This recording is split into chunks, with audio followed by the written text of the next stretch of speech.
Greg Todd is one of the best human beings I've ever met.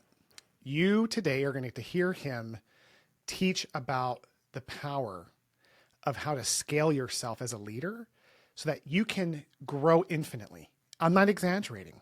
This episode changed me, helped me, served me in a way that where if you're even slightly paying attention, it's going to transform the way you see life.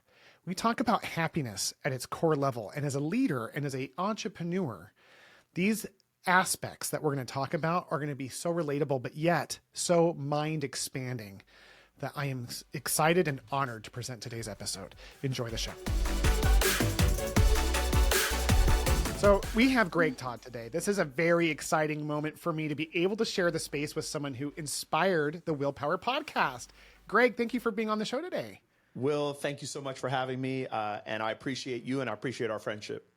Yeah, man. It was such a cool experience to meet you in person after watching your content for years. I don't know if you ever know when you're making content that you're making that kind of an impact, but you're one of those people that just really was a signal to me in terms of calling me out to wanting to be a better leader, a better, owner of my company. And then when we finally met last year at Brandon Siegel's event, I ran up to you and I couldn't even hold back. I'm like, dude, I love you. I think that's how I introduced myself. Hey, I'm Will. I love you.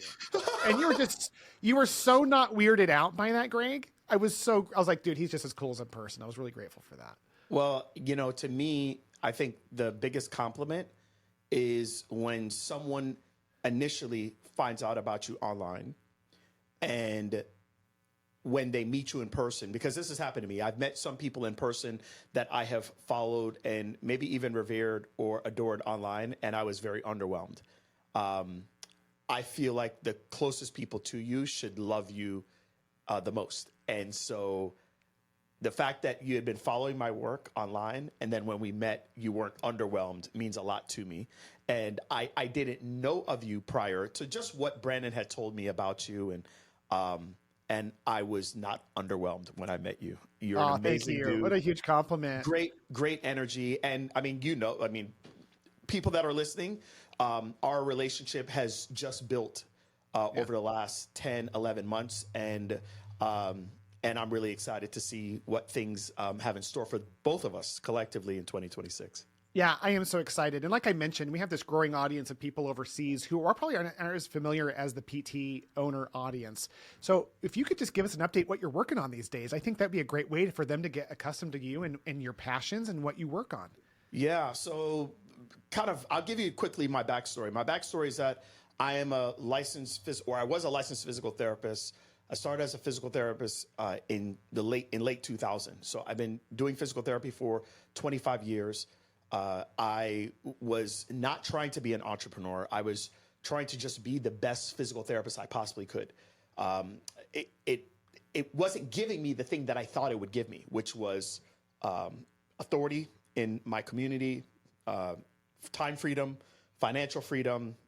I quickly realized I was on a path where that wasn't happening, doing it the way that I was doing it at that time. So fast forward, I decided to open up a practice, which I was not trying to do when I came out of physical therapy school. And for the last 21 years, I have been an entrepreneur. Today, I have 5 businesses in 5 different sectors. So I have a physical therapy, clinic. I have a vacation rental business. I have a software business. I have a consulting business. And I actually have a virtual assistant, services business as well. So I was not planning on being an entrepreneur, and here I am being an entrepreneur.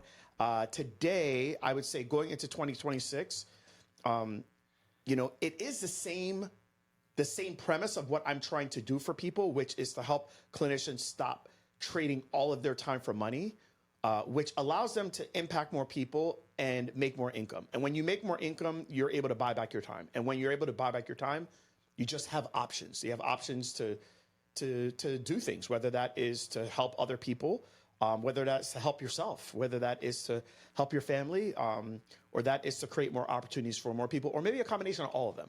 And so my focus going into 2026 has always been that and will be that. It's just the way that we're doing it is different.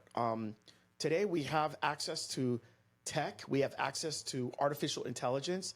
And I'm really diving into how we can use it in a practical way that can make our businesses run smoother, that can have clinicians that are not not trying to run a huge practice, how they can actually leverage themselves using AI, teaching virtual assistants how they can use AI so that they can be more valuable and more skillful in their marketplace.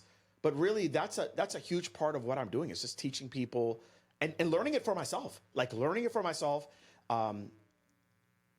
implementing it into all of my different businesses, and then just realizing, wait, what is the one thing that I'm doing that works in a vacation rental business, and it works in clinics, and it works in my services business, and it's working with my software company. Those are the things I'm like, okay, this is something that I can teach someone, regardless of if they're a PT, they're they're an OT, they're a speech therapist, they're a chiropractor, et cetera. So that's really what I'm working on, man. That's so amazing. I think people who are listening are like, how does he do it? How do you balance all of these different companies? Before I even, why don't you answer that a little bit? But the bigger question I have for you, Todd, is what's driving you? Like, why? Why? Because 5 companies is very attractive, but as someone who's a bit of a serial entrepreneur myself, there's a certain hell that comes from not knowing, boundaries of those things for me when I'm trying to do all those things. So tell me what's driving you, and then how you're able to maintain focus on so many different things.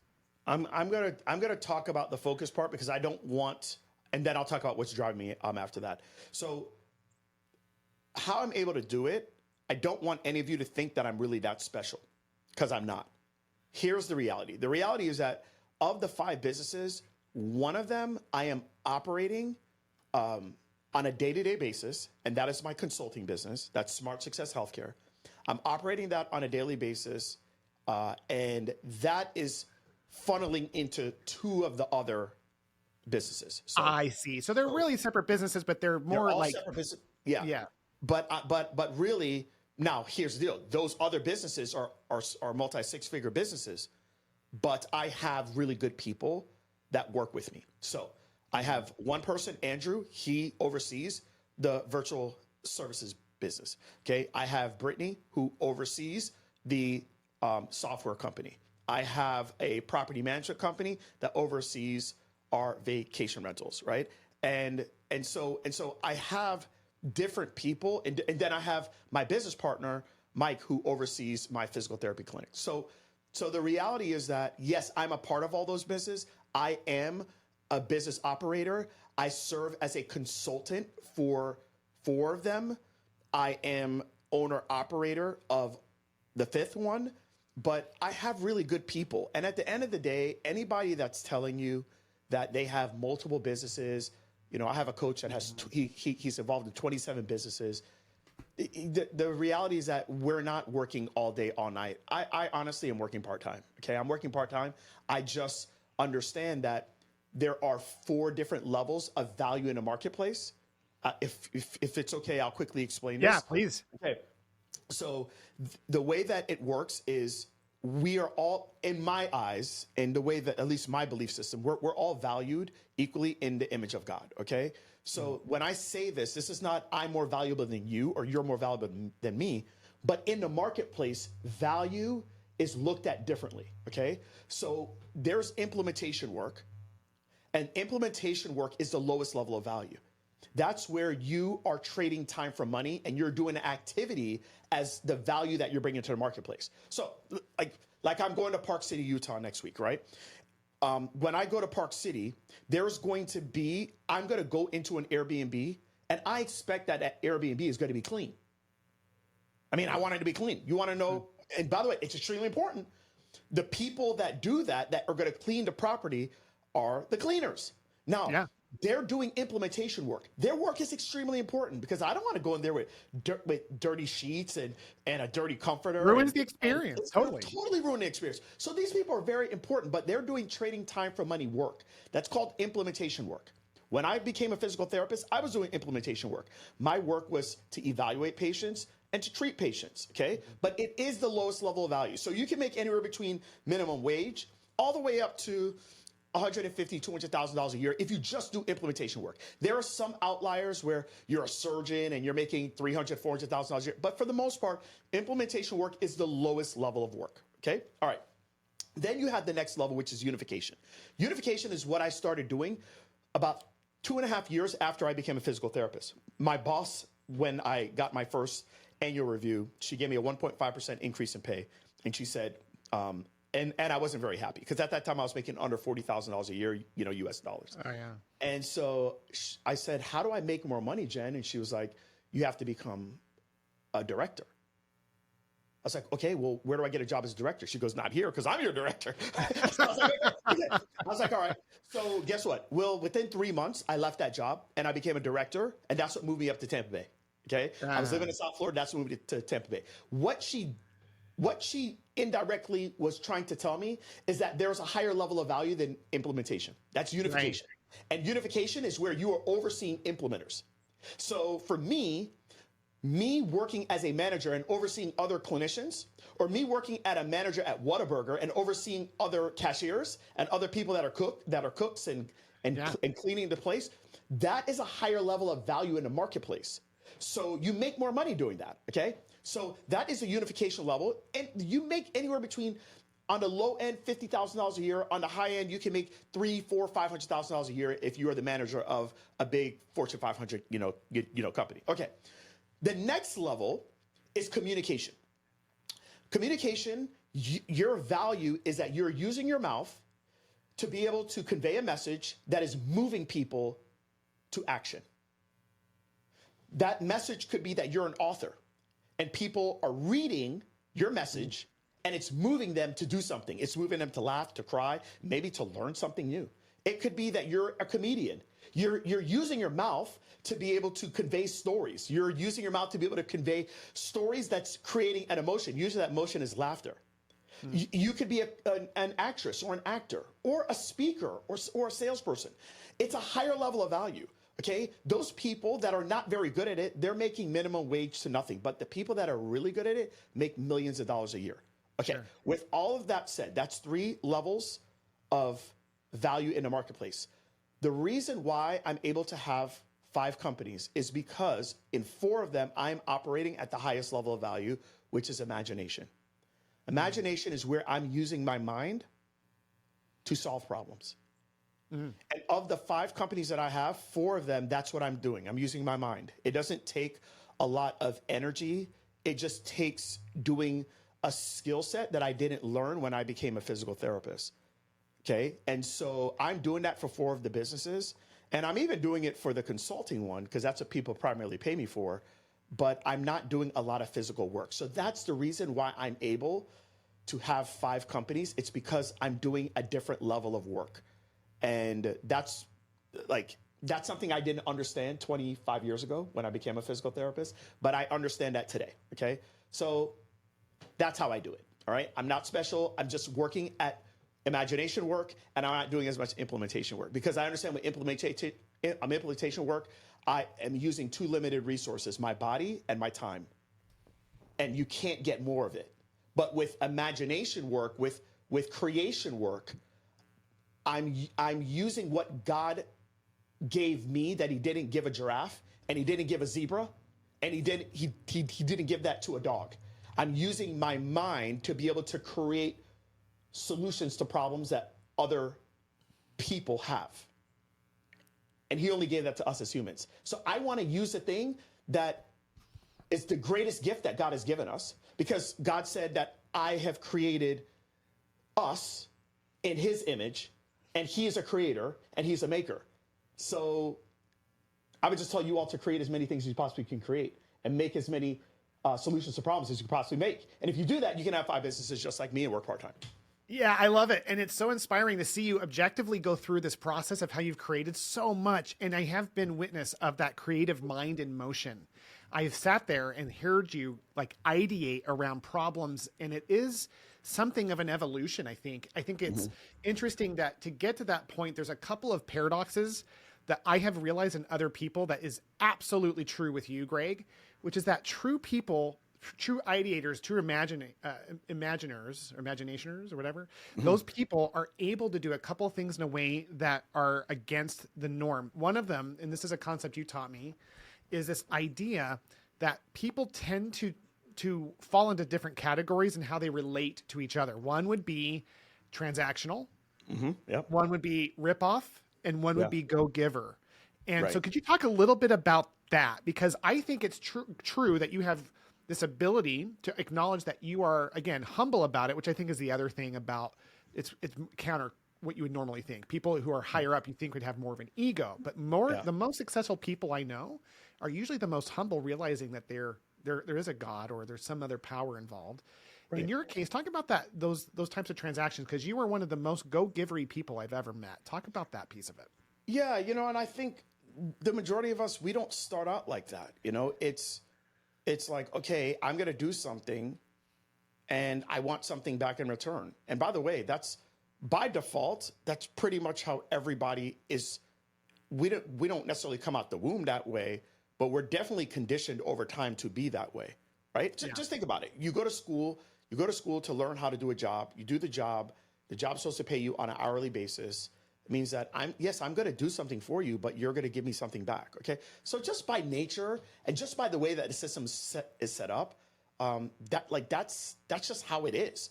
So you have to actively and intentionally say, okay, I am not going to be that way. I don't know when that happened to me. I do think maybe it was around the time that I was, starting my business and really wasn't doing well and realized that whatever I'm doing is not working and nobody owes me anything. And so I just said, I'm going to have to start to do something different.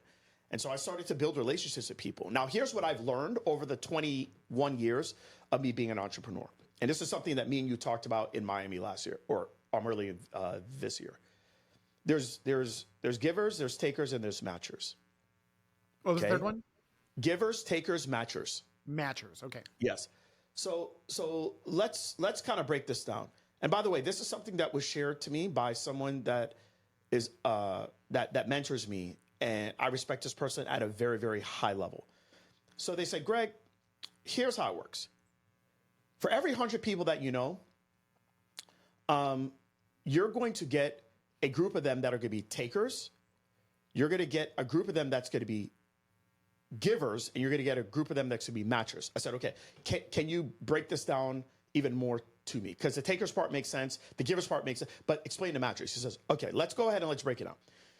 Says the takers are the ones that in every instance that they can take from you, they're going to take. Mm-hmm. And he says that of 100 people, it's probably going to be about 10 to 20 of those 100. They're just straight takers. Yeah, okay? They're wired to take. They're wired, Will, to take as much things from you as possible. They are not looking at giving. They're not looking at bringing value to you. He said, Greg, avoid those people like the plague. Avoid them like the plague. I said, okay. I said, cool. He said, all right, there's also going to be people that are going to be givers. He says they are always trying to bring value to you. If you help them out, great, but that's not their intention. He said, Greg, of every 100 people, it's going to probably be about 3 to 5 that are givers. Wow. He says you do everything in your life to keep those people in your life. You do. And by the way, if you become one of those people, you basically will be able to be in anybody's life that you want to be in. But you have to be a giver. That means that you can't keep score. You can't say, well, I gave Will this. You just can't keep score, man. You can't. He's like, it's going to be about 3 to 5 of the 100 are going to be that way. He's like, Greg, I'm imploring you. I'm encouraging you to be a giver for the rest of your life. Just be a giver. And if you understand the principles of sowing and reaping, you understand that you will always reap more than you sow. There will be a delay between the sowing and the harvest, but you will always reap more. That's a giver's mentality. I said, okay, great, fantastic. I said, all right, but the other one you said is matchers. So explain that. He says, yes. He says, it's really important. He says the matchers are going to be about 75 of the 100. He says a matcher will give to you, but they're keeping score. They will give though. They'll give, but they're like, wait a minute, I did this for you. I brought you on my podcast. I brought you to this event. I did this, I did that, I did that. And it's fine, I'll do it, but now it's time for you to do something for me. And I said, okay, so what do you do with those people? He says, treat them like they are takers. Interesting. Avoid them like the plague. Avoid them like the plague. Oh my gosh, that's so interesting. That's so much of the population. That's so much of the population. But here's the reality, Will. It's very difficult for us to have a bunch of really deep, strong relationships with a lot of people anyways. So if you think about it, like, That's true. by the way, I mean, I understand, like the majority of my clients, like I have clients that are takers, and that's fine. Well, they're takers, but that's fine. That's the relation. We have that relation. That's fine. Okay. Most of my clients are probably matchers. I explain this to them as well. And I'm trying to get my clients to be givers. But the reality is that people like me and you're part of my inner circle now. Wow. Well, you're a giver. So I have to make sure that I keep you in my life, and you have to make sure that you keep me in my life at all costs, right? Okay. So, but you know what? The beautiful thing is that for those of you that are listening, you can basically be in anybody's life that you want to be in if you decide that you're going to be a giver. But being a giver for a lot of people is very difficult because you feel like if you have this mentality, at least in the beginning, you feel like, wow, I'm doing everything for everyone and nobody's doing anything for me, right? And if you have that mentality, it's going to be hard to stay a giver. But now, today, I've just been doing this so long. I'm not keeping score. It's like, whatever. Like, I just want to do things that make me feel good. And for me, what makes me feel good is just giving to people. And I realize that God has put me in a really amazing situation. I feel like I have an obligation. You asked me this earlier, like, what's driving you today? I just feel like I do feel like I have an obligation, and I feel like I'm an immigrant kid from Jamaica that came here and, is doing quite well. And I realized that a lot of things just had to go my way, whether you want to call that luck, you want to call that the grace of God, you want to call that whatever you want to call it. I just realized I'm extremely fortunate. And I know that I hate the word self-made millionaire. I hate it. Because who the heck did this themselves? What? You know how many people had to help me or had to be there or had to expose me to something? Like, I just feel like so many people have blessed me along the way. I have to bless other people. It's my obligation. And yes, it's an obligation. It is. But, I want to be a really good steward. And a steward is someone that manages something that God has given them. And I want to do a really good job at that. So I want to be a giver. And I feel a need to show up every single day and help people in whatever way that I can. And that's why I do it. It's such a great answer. One thing that I would say, just using bold, authentic language for me, Greg, is very few people I've ever met exude the love of God the way that I feel when I'm with you. And so I mentioned before we hit record, my wife and I were in Africa 3 weeks ago. And we were in Kenya, and we weren't with an organization this time. We go a few times. We've been there before with organizations, and we're on the board of one group in particular. But this one lady calls me 3 months ago, and she's like, "Hey, there's these orphanages that are just really struggling. They just need help now." And it's really hard because there's a thing called when giving hurts. When you're going over, like in Guatemala, there's this whole story of a friend of mine who went and they provided food and medical supplies, and then they came back 2 years later. People were just waiting for the saviors from America to come save them. Right.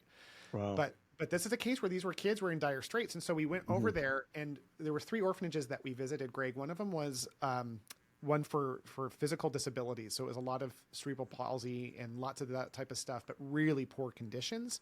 Another one was a center for young girls that were rescued from sex trafficking rings. Oh gosh. And, the third one was just, a regular orphanage, if you could say that, where these 72 kids were living in a 3-bedroom, 2-bathroom house. And they were just like, this one 24-year-old woman was taking care of them all.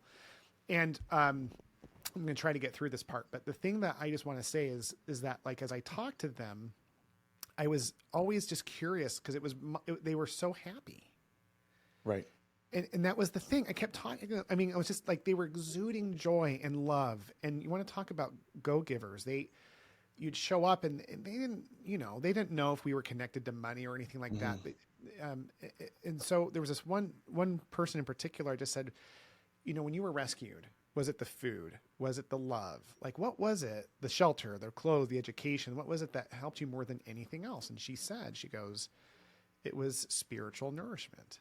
And so I started interviewing other kids and I asked them the same question, Greg, every time. We're talking over a dozen times where I interviewed adults in particular who were a little bit older, who were re-volunteering, like, in your journey of healing, what did that look like? And it was spiritual nourishment. And all of these adults who were giving their time and energy, and some of them had gone on to overcome these circumstances to become doctors, and they were coming back. I said, why are you here? They're like, I have to. I am obligated joyfully. And I think that was the thing, because like you talk about being a steward of love, is how I heard that, is this idea of like this, it was a joyful obligation because they had been given so much. Right. Yeah. And so I think that's a key piece of this, is recognizing that we're all here because of someone special that's helped us get to this where we are. A friend of mine who I went to physical therapy school with is now a client of mine, and was here at an event at my home. And he said, Greg, you've always been happy. He's like, before you got all the money, you've always been. I was like, Chris, I've always been very aware. I was like, I've been aware. I'm well aware, just like those people that you met in Kenya. I'm just aware. And I'm aware to know that, and maybe this is because I, had time in Jamaica, in a third world country. I don't know. But I'm well aware to realize that even if I was like those children and those people that you were with in Kenya, those people are breathing. Yeah. They're breathing, right? And the reality is this, like, you're not like right now, I'm not telling myself, okay, I'm speaking to Will Humphreys. Okay, I've got to breathe in. My diaphragm's got to, I've got to do, okay, I'm not doing any of that. My body is naturally doing that through the grace of God. I'm looking at you right now and I'm seeing. Now, I can tell my body to open my eyes, but I can't tell my body to see.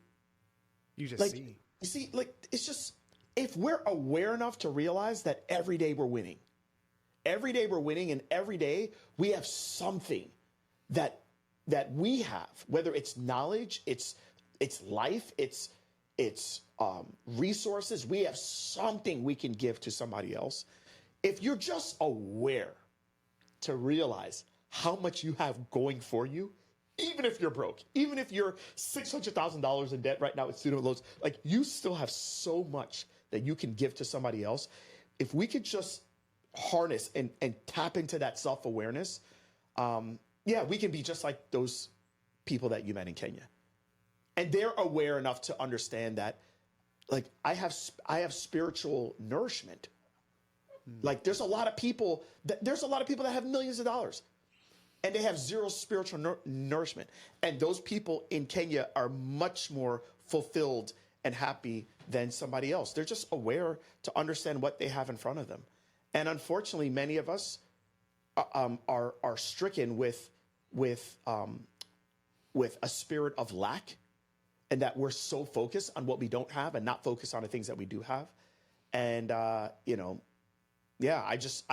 by the way, I'm not saying I do this perfectly. I just understand that I understand my situation, and I understand that I've got a lot going for me, and I have things that other people don't have.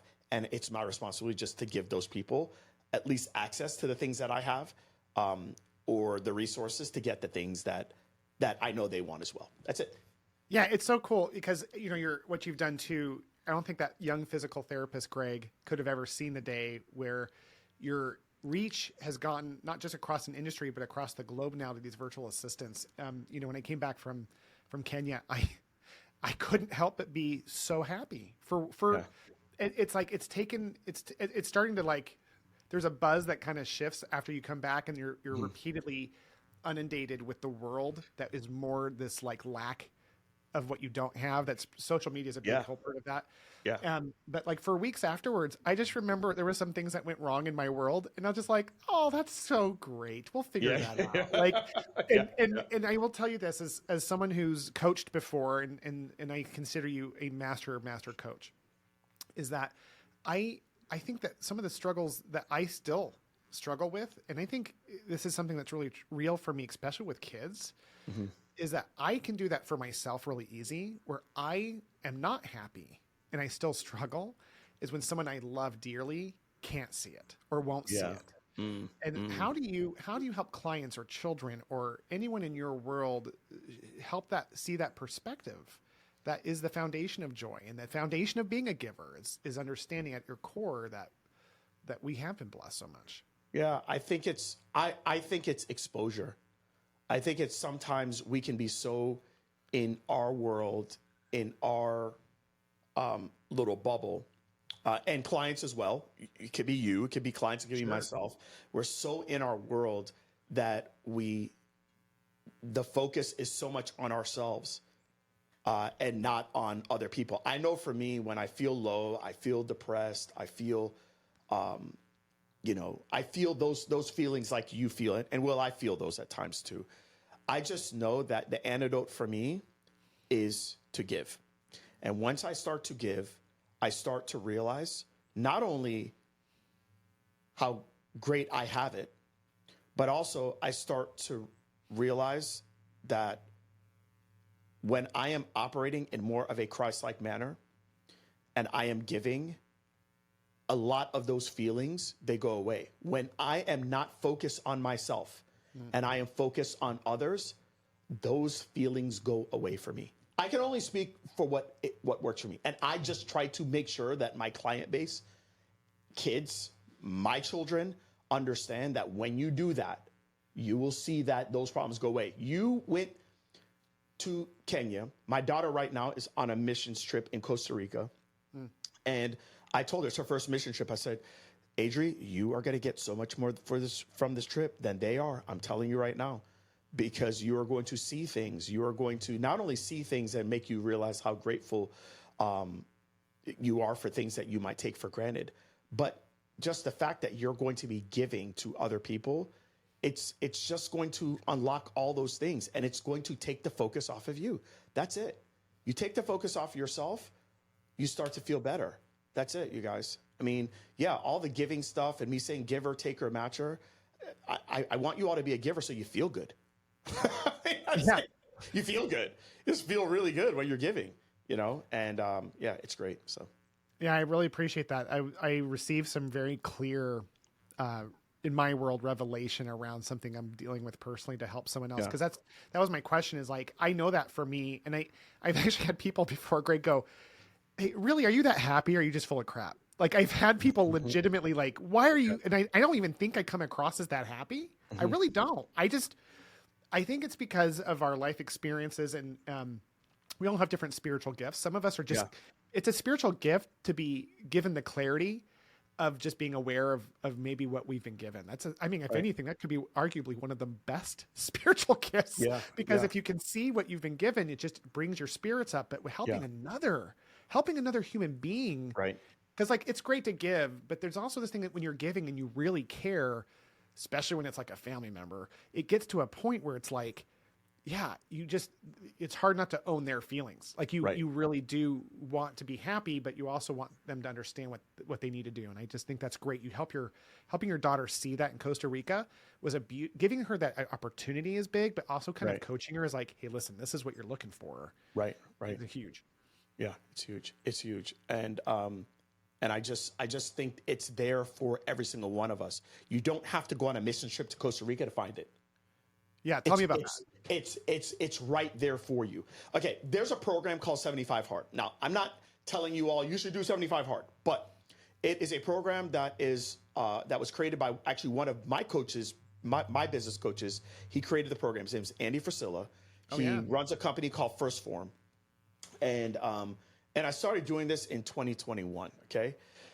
So I did the 75 days, and it was like 2 workouts a day for 45 minutes, drink a gallon of water, this, that. Okay, So I did it. It was great. But then I didn't realize at the end of it that there's actually like 3 more phases to it. Oh, I didn't know that either. I've Yeah, only heard of the first 75 days. Yeah, no. Yeah. So there's like 3 more phases to it. And in the final phase, which is the phase that changed my life the most, it was to do 1 random act of kindness a day. Interesting. 1 random act of kindness a day, and to go up and talk to a stranger every single day. That's the part that changed my life. That was really hard. By the way, I can turn it on, right? Like I can turn it on. Like I know we're doing a podcast, you know, okay, but I'm also like I'm an extroverted introvert. Does that make sense? I call myself the same thing. You call that? Okay, I think, but you're very talented on your extroversion. You can turn that dial up. I get it. And you know, my family has said, no, Daddy, you are an extrovert. I was like, okay, I'm an extrovert, but I think the thing for me is that I also need my downtime because I am working at that higher level of value, and I'm using my brain a lot and thinking and speaking and, you know, solving problems for people and solving problems for ourselves and whatnot. So I do need my downtime. And when I have my downtime, I want quiet. Okay, I want quiet. And so for me, I lived out in an area called Indian Rocks Beach. It's between St. Petersburg Beach and Clearwater Beach in Florida. And in the mornings, I will go out and walk on the beach. Like that's what I do in the mornings, right? And a lot of times when I walk on the beach, I want quiet. But during this time, I said, you know what? There are people that I walk by every single day and I never say anything to, just like a, you know, quick wave. Or I started this in 2021. I started to stop and say, hey, I see you all the time out here on the beach. What's your name? And person would tell me their name. And it just started a relationship. So I realized that I knew people, and I guess technically, even though I saw them every day, I had no relationship with them. See, a relationship happens when somebody knows who I am and I know who they are. And all it took was for that thing for me to do to actually start a relationship. Now, once you start a relationship with someone knows, okay, I know who Will Humphreys is. Will knows who Greg Todd is. Okay, great. We start a relationship. Now, until you start a relationship, you cannot have a friendship. A friendship is now when I actually like you and you fancy me. And now we are like, hey, I want you in my life and I want to be in yours. That's a friendship. And then from a friendship, which is what I recommend, is to me, especially in business, like I don't want to be partners with people that aren't my friends. Totally. Okay? Because at this point in my life, I just want to enjoy what I do. So if I'm going to go and I'm going to go to Arizona and I'm going to go and spend 4 or 5 days there, I want to be with my friends. You know what I mean? I don't want to just to go. Like, no, not at this point in my life. I want to go because my friends are there and I want to see my friends. And if I need to speak at an event with my friends, fine. We'll speak at an event. We want to go to dinner? Let's go to dinner. Okay, that's what I want. So that can't happen until you start a relationship first. Relationship is where you know that I exist, I know you exist. Then we move to friendship. Then we can potentially move to partnerships. The more partnerships you have in business, usually the higher probability that you're going to have long-term success. Okay. So I say all that to you because I think a lot of people are they're existing, but they're really not living, I should say. They're existing, but they're not living. They're not meeting people. They're not getting out of their comfort zone. They're not meeting new people. They're not acknowledging who are you. They're not calling people by their name. They're not intentional in anything that they're doing. So they're just existing. And that's not a fun place to be. And when you're just existing, usually that's when all the other feelings start to creep in. I don't feel good about myself. I have doubt. I feel low. Woe is me. When you're actually now living, you are intentionally trying to get to know people. You're trying to find the best out of people. You're trying to understand people better. You're trying to figure out what are the problems that you have. Maybe I can help you. Maybe I know somebody. Maybe I have the solution. Maybe I can connect you. Man, gosh, that's a great life to live. It's a great life to live. And you have to be intentional about that in order for that to happen. So, I learned that really, I didn't learn it from 75 Hard, but I was reminded of that 75 Hard, and it's really helped to amplify my life over the last 4 or 5 years. It's interesting how the amplification comes through amplifying other people's lives. When we first met, We had that great connection. And then on your own, you sent me some of the most encouraging voice messages right before I did my first event. Did your first event? Yep. And I'm getting a little emotional just because, like, you said exactly what I was hoping to. I didn't even know I needed to hear at the time that I needed to hear it, which for guys like you and me, that's Jesus working through us in his timing. For anyone else who's listening, it's just doing the right thing. And for me, it's one of those things that, like, it's interesting that the amplification, and there's a gap between the rowing and the seeping, the sowing, and the sowing and the reaping. I'm dyslexic. Did you see that? But it's one of those things where, like, when it comes to this thing called existing, I heard it like transacting. Right. I almost like feel this excitement around the hope that people who are living at a lesser quality of life, who are listening to this going, man, I'm sad all the time, or I'm struggling. It's like, it's okay. You know, you're being programmed after a certain age to transact, to exchange fairly, instead of recognizing the joy that comes from giving liberally. It's like my favorite quote, you know, so whoever says money doesn't make you happy has never given away a lot. Right. This idea of like, we have this opportunity to like pour into people. But I love the fact that you're someone I look up to who can admit that it's hard. Like the fact that you're like, you know what?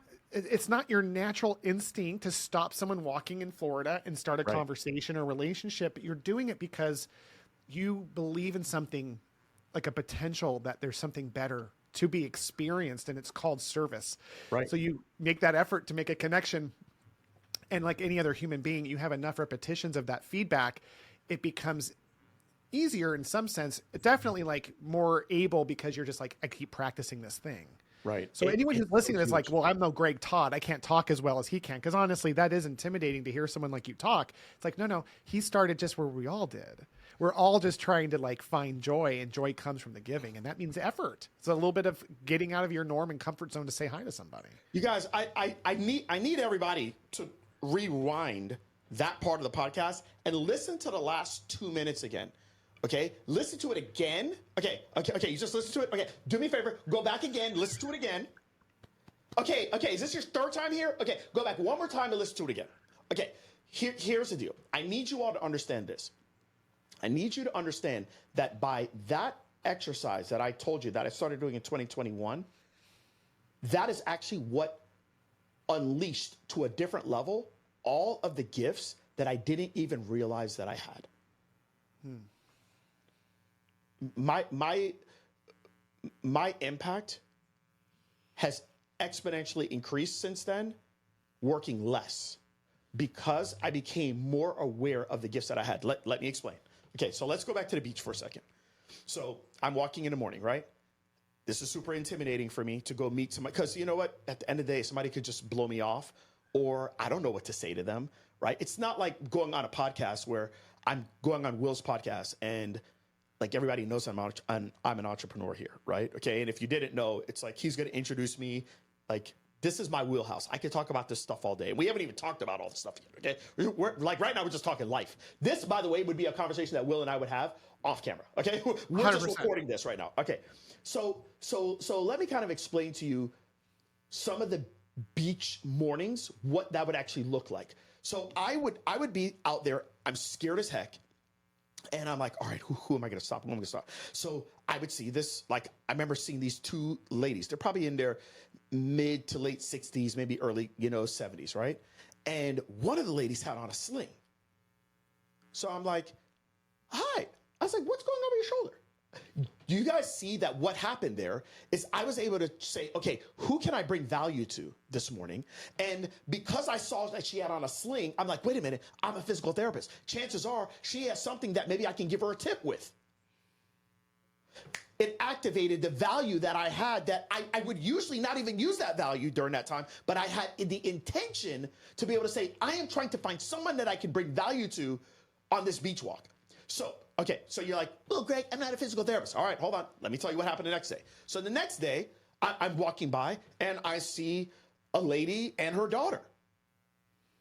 So I'm like, well, she doesn't have on a sling. She doesn't have on a boot. I'm a physical. Well, what the heck am I going to do with her? Okay, so I just went and I said to the little girl, I'm like, you have the cutest sandals on. And the mom's like, oh, thank oh. And then I said, are you guys here on vacation or do you guys live here? She goes, oh no, we're from Minnesota. Da, da, don't you know? The Minnesota. Okay. And then after that, we started, talking. And she says, oh, are you on vacation? I was like, no, I'm actually a local here. I was like, she's like, we're actually looking for a really good, coffee place or somewhere we're going to have breakfast. I'm like, oh, my favorite place is this place called Sweet Sage Cafe. It's like 12 minutes down the road. Oh, you guys are going to love it. Okay, great. You guys, I just was trying to find something. There was no cast, there was no sling, but I saw a cute little girl with some cute little slippers on, some cute little sandals. Okay, so then the next day, I see a guy, and the guy is walking by, and he's got a Michigan shirt on. So I said, go Blue, kinda. Yeah. All right. So he's like, are you a Michigan fan? I'm like, nah. I was like, I actually am a UM fan, but it's University of Miami. I was like, I'm a Florida boy. And then he's like, oh wow. He's like this, and then he started saying that he had, I guess, some family member that went to University of Miami. And again, guys, it just made his day. All I did was I looked at the person. This is the thing I'm trying to make you guys understand. I looked at the person, and I just had an intention of how can I bring value to this person? You don't need to be a multimillionaire to bring value. What you need to do is you need to have a spirit of benevolence. Spirit of benevolence. That's what you need to have. You need to have a spirit of benevolence. For me, okay? If you have nothing, you're broke as a joke, you have nothing. If you just came to me and you just acknowledged me for the work that I did, I would remember your name for the rest of my life. I don't need your money. But if you could just acknowledge me for that, I'm a human, and you know what I am? I'm a human that has doubts. I'm a human that, as much as I give, still feels like I could give more. But if you just acknowledge me for my artistry, I would remember your name for the rest of my life. If you acknowledge anybody that is a decamillionaire, a multi-billionaire, and you just acknowledge them for things that they doubt. And let me tell you something. I don't care how much money you have. We all doubt. If you could just acknowledge them for their artistry, you could bring value to every single person you meet every single day. You don't have to have money. You don't have to have status, but you have to have a heart of benevolence. That's it. That's it. It's so powerful because how rare it is. I think what I want people who are listening to get from this is this idea that, like, if we're all equals, like you said, and we are, but that also doesn't mean we don't matter. We individually matter so much. And I think that's part of where that belief in God really serves. Because if we're children of God, then we really do matter. Everyone listening needs to hear that they matter, because I don't think we recognize, Greg, the power that we have in eye contact and a smile. And like, maybe that's all we can do to start with, because maybe some people are painfully introverted and they're like, this whole thing sounds like their worst personal experience on earth. Yeah. But I think they all need to hear this. We all struggle with it at various degrees. And there is so much to be said just with a smile and a wave. There's so many examples I'm thinking of right now of times where people have done this for me or I've done this for them, where here's a perfect example. It's not, there's this one time I was going through an Arby's and I was really down on something. We had a family member with a health issue, and it was very scary, and it was in my head, and I was just trying to pick up some fast food at this Arby's. And this young girl, very she's not experienced in the world. She was clearly a teenager. I was the most awkward teenager ever. She was competing for me in that space. And she comes to the window. She was not seeing herself. She, with all of her imperfections, just said, hey, how's your day going today? And she meant it. Wow. In that normal exchange. And we talk about those small things in books and how there's all these business tactics and customer service and all that stuff, which matters. But at the core of all those things, when you boil it down, is this thing called connection and human relationship, where she just said, how are you doing today? And it was such a sincere question. I literally said, I'm actually having a bit of a hard day. I couldn't help myself, because her desire to connect was so authentic. It pulled it out.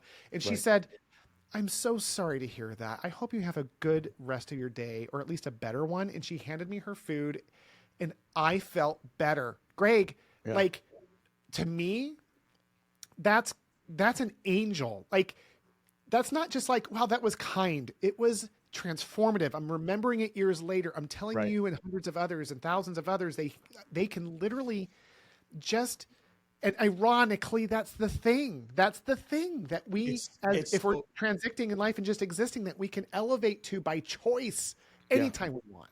At any time, you can influence someone that's right in front of you. Whether they don't know you, they don't know anything about you, you can. By the way, hopefully, if I know you all can't converse with me right now because we're recording this podcast, but are you probably getting some value from the last 45 minutes of us talking? Okay, if you are, can I tell you something? That this would not have happened had Will not done this to me. All Will did was he acknowledged who I was. He said my name. Okay, he said my name. This is what happened. We were at a restaurant, okay, and we were at this kind of cocktail like, thing with drinks and stuff like that, and we're just talking, and he acknowledged me and said my name, and he just said what he said in the beginning of the podcast. Basically, I love you. Okay, and he knew who I was, and he acknowledged me for my artistry. And 10 months later, he is part of my inner circle. To my unbelievable excitement that I am. But it begins with eye contact, smiling, name recognition. And I would say this just That's as it. a interesting promotional point of not promotion of you and me, but like for people who are afraid to put themselves out there. Greg also had the courage, because it's scary as heck, to put out his beliefs and thoughts and content earlier, which is how I found him initially. Right. I was looking for, someone in my space that I could learn from, and I found him. And it's amazing the power of those small things. I had a recent coaching engagement, Greg, where I was working with someone who's a national best-selling author, like you would know his name, all these things. Mm-hmm. So he interacts with thousands of people every year. I had a chance to meet with him briefly, and most people are either in shock because they're talking to him, or they're like, they want an autograph or a question, and this guy loves to give. He's a giver on steroids. And I just literally was like, what do I want to ask him? I had all these things, and I just, what does he need? And I just thought, well, he doesn't need to hear thank you from me. Like, who am I to say something like that to him? But I literally just said, yeah, but that feels like the right thing to do. And it was hard for me to do. I had my 2 minutes. I just said, before you go, I just want to thank you. And here's what I want to thank you for. And afterwards, I honestly had the thought, like, I'm such an idiot. Why did I, just the things that we do in our heads, which aren't serving us. And I believe is the adversary, but anyway. Yeah. And then afterwards, one of his people's like, hey, he wants to talk to you again. Cause like literally no one ever thanks him. Wow. And I went, you're kidding.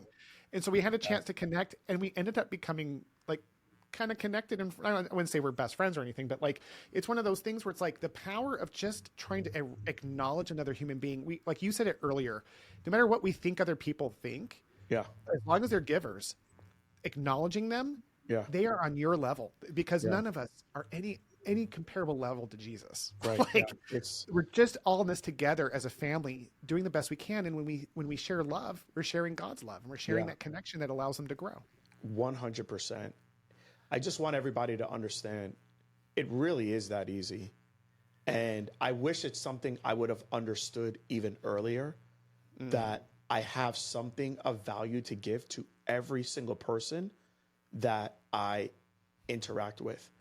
When I was 16 years old and I was working as a janitor at TJ Maxx, I would have never thought that this life that I have today would be my life at age of 48.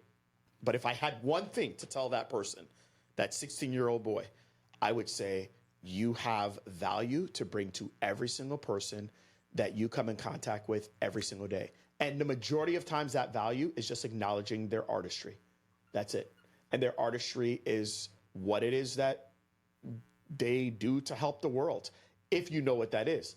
And if that you don't know what that is, then just saying something that is noteworthy about them. It could be their smile, it could be their energy, it could be their clothing, it could be their mannerisms, it could be anything that is tied to them, and you just acknowledge it. You have given that person value, because at the end of the day, we are all flawed people. We are all people that are very self-conscious, very sometimes too self-deprecating, and and that's really it. So if you guys can just acknowledge that and know that you can bring value every single day, and that we do live in a value-based world. Okay, we don't live in a world of black, white, yellow people. No, we live in. It's either you're bringing value or you're not. Okay, that's it. All right, and if you can just acknowledge that and respect that, basically, the world is at your beck and call. That's it. Yeah. Ironically, the most successful people I have ever met is totally contrary to what you see on TV. When you see TV and you think of wealth, you think of the powerful, step on people. It's not true. I have been around too long in this world to realize that the most powerful people do this. The power of a sincere compliment is so indescribable, because it not just lifts them up, it lifts us up and helps us discover gifts. Greg, as we close out our time together, which I wish we had, I never interact with you without wishing we just had so much more time, but I also am so grateful, because that to me is a real reflection of that power I get to experience.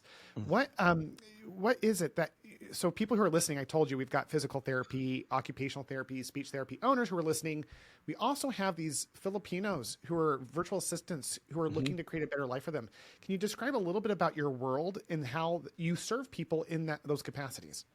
Yeah, the main thing that I do is I'm a clinician at heart, and I know the struggle that I have gone through to basically get more time back, and basically, I help people with not exclusively trading all of their time for money. So I want to make sure I make that clear. We all trade time for money. Okay. We need money in order for us to live. We need money for us to pay our bills. We need money for us to be able to help and serve other people. And we use money, for those of us that have a surplus of it, we use it to buy back our time, right? So I know that when I was broke, I couldn't hire a cleaner for my house. Okay, I couldn't hire somebody to do my lawn.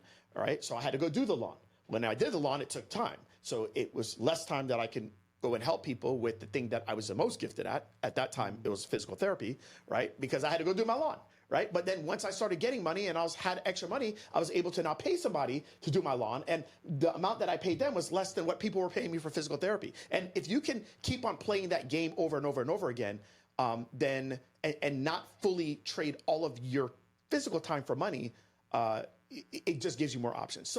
So that is really what I help people with. Right. And the way that I do that is I believe that the majority of clinicians, whether they're practice owners or they're straight clinicians, need to figure out how to productize themselves. Okay. And productizing yourself is saying that, listen, I have a gift. God has given me a gift, whether it's my hands, whether it's my knowledge, whether it's my expertise, whether it is the years of working with a certain group of clientele. I have something that I can do to actually productize myself. So what's productization? Productization is where you are not just you're not just in front of someone giving them yourself as physical value for the money that they're giving you in return. Okay, so products could be I'm creating digital products. Products could be I'm creating physical products. Products could be I'm creating memberships. Products could be that I'm changing the offerings that I'm giving to people, where I'm not just having people pay me for cash-based services or have them pay me via traditional insurance. I have other ways that I'm giving them value that doesn't always have to be me physically being there. It could be recorded videos. It could be recorded on-demand trainings, et cetera, et cetera. So really, in essence, that's what I'm helping people do. It used to take a lot longer to be able to create that, because those things are what we call asset. They're assets. Okay, and assets is where I create something once, and it takes me time to create that thing, but then that thing has a potential to now give value to other people and do it over and over and over again, right? So whether that's vacation rental properties or that's courses or that's masterminds. Okay, all those things are potential assets, right?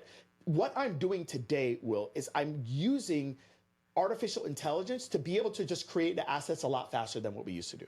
So Amazing. So that's really it. And if you could do that with using the help of whether it's virtual assistants, using the help of technology, using the help of Gemini or ChatGPT or Kimi or Gamma or all these different AI tools, you can create more assets that allow you not to fully exclusively trade all your time for money. That is in essence what I do. I do that through programs, typically through workshops. I do weekly webinars, and sometimes I'll host events. I do private events at my home, and then I also do a live event usually once a year. In 2026, I'm going to be doing like a lot of summits, which are going to be virtual events, which just allow me to help more people in a scaled way. So that's in essence what I do. And if anybody needs help with that, Will tell you how to get in touch with me. I do love that. I'm going to put, what's the contact information that would you like me to use? Will you send that to me, or do you want to say it here? Yeah. So, smartsuccesshealthcare.com. You can find me if you're on social media, just put at Greg Todd PTs, Instagram, Facebook. My YouTube channel is at Greg Todd PT as well. So if you want to just get free information, you can go there. My cell phone number, my business cell phone number is 813-534-6453. You can reach out to me there. Just ask me a question. My team says, Greg, these are the questions that have come in today. And I just sit down every single day and I respond to the questions, and I'll help you, kind of move you along. 95% of what I do is totally free. There are some people, they want more of my time. I charge for that, but everything else is free. Yeah. I want to highlight the fact that, as Greg, I can hear his tone in his voice. As you're talking about your calls to action, you're just so like wanting to get through it because you have to in order to serve people. But it's like this thing that I just want to say openly that even if you're not sure if you need like any of those services, reach out to this man. Like, please, like, just have him in your world. The sunlight will enter in that way and you won't regret it. And then, there's opportunities to learn and grow for sure. And if there's something he can do to serve you, lucky you.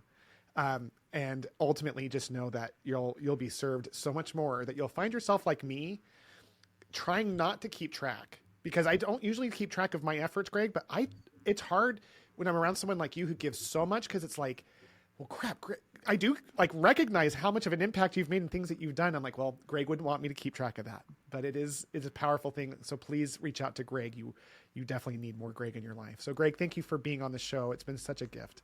Thank you, brother. I've been wanting to do this. I'm glad I've been looking forward to this day. Me too. So I'm really glad that I'm going to be coming out to see you in March as well. It's going to be awesome. Absolutely. Yeah. All right, thank you so much.